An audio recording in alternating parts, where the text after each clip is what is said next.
Assetto Corsa Evo free roam details are here, and I've got some exclusives for you because I sat down and chat with Marco Mazzaruto, who is the head of Kunos, who are developing Assetto Corsa Evo and free roam. Now, if you're a subscriber, you'll remember I told you to expect something at the Sim Racing Expo, and yes, it has been delivered here. So I'm going to show you some footage. I'm going to let you know what was spoken about on and off camera because I'm really looking forward to this. But I have some kind of question marks about it. I am being burnt a little bit by Evo, so I want to make sure that our expectations are in check. And as always, I'm going to ask and let you know about the information I think is most relevant about this. So first things first, let me explain what's going on screen. You are going to see this Ferrari Purosangue go onto the Nordschleife. So yes, this area here, this Eifel region, is going to incorporate both the region around track and the track itself. And this is something that I spoke about at launch of the game. I really wanted to see that blurring between circuit racing and the world and the roads around the racetrack, because that is what we experienced when we track day cars. So, and I had quite an interesting head-to-head here with Marco in the interview. And by the way, I'll link a description to a longer version of what I'm saying with Marco, but these are the most important bits for free roam. And I felt like I really understood what he's trying to achieve. So in my opinion, they are not going to sacrifice the driving physics at all. I would be very surprised if they sacrifice the driving physics. They're going to have to compromise in many other areas, but I'd be surprised if they compromise on driving physics. So I'm not expecting to get some kind of simcade or arcade experience in the free roam. Now, where that's going to hurt the free roam, I'll let you know about when it's going to come out because I asked them this directly and things like that. Where it's going to hurt the free roam is that I think they're also not going to compromise on the scale of the roads, the layout of the roads, and when you think about it, that's quite unusual. More unusual than you might think. Games like Forza Horizon, the Crew Motorfest, Test Drive Unlimited Solar Crown, they all have stylized versions of real-world locations that they kind of stretch and eke out and design over a very long period of time to be raceable with different configurations. And that takes a lot of time, a lot of effort, a lot of creativity. I was actually just over at Ubisoft with a sneak peek in their office, and it was incredible to see how much time they spend designing these kind of areas and new islands. Now, I left out the original Test Drive Unlimited because if you remember, that was a groundbreaking game that essentially was the island of Honolulu, and it was like one-to-one. And that was a very unique experience. It was brutal. If you did like I did the Millionaires Challenge, remember that race all the way around the island? It was absolutely savage, especially on PSP, where the traffic wouldn't render until like it was going to hit you. Now, with Assetto Corsa Evo, they're taking the same approach. This could go two ways. It could feel magical. It could feel incredible. By the way, speaking of incredible, look what we're seeing here.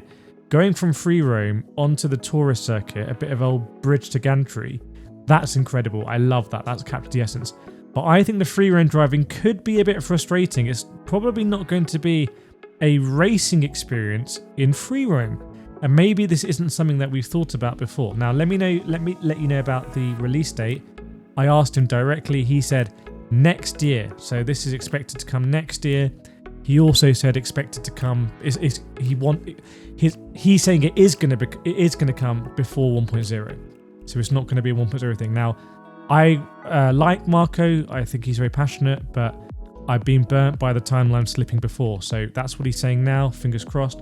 But I wouldn't take a cast iron guarantee on it. But next year, I'm looking forward to it. Now, when it comes to the free roam area, like I said, I don't think it's going to be really about racing. I was speaking a lot with Marco, and he was talking a lot about the passion of cars, and I was saying, like, I love driving my Peugeot RCZ, like I love feeling the car. That's why I got the 1.6 GT Line Edition, and I want to experience that on the road and just kind of push it a little bit in the sim.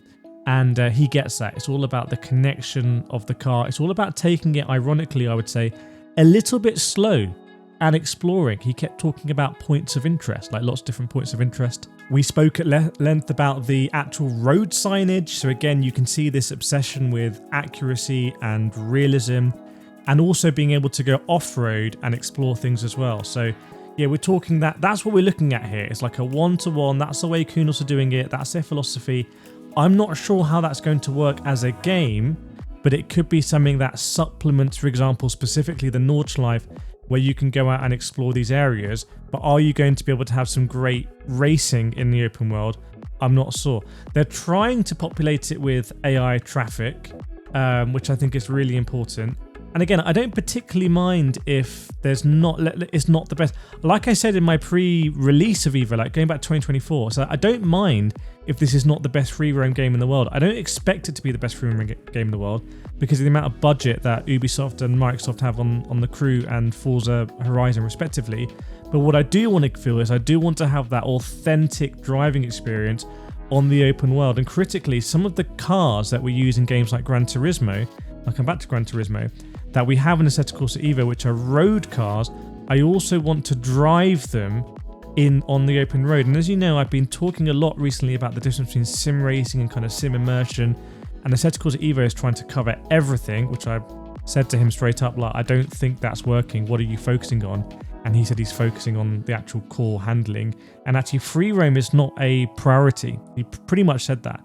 The priority is the handling. The priority is getting the roadmap back on track. Now I'll come back to Gran Turismo, but first a quick word from Moza Racing, who are sponsoring this video because they want me to let you know that the R25 Ultra True Torque direct drive wheelbase is coming out at the end of October, I believe October 30th.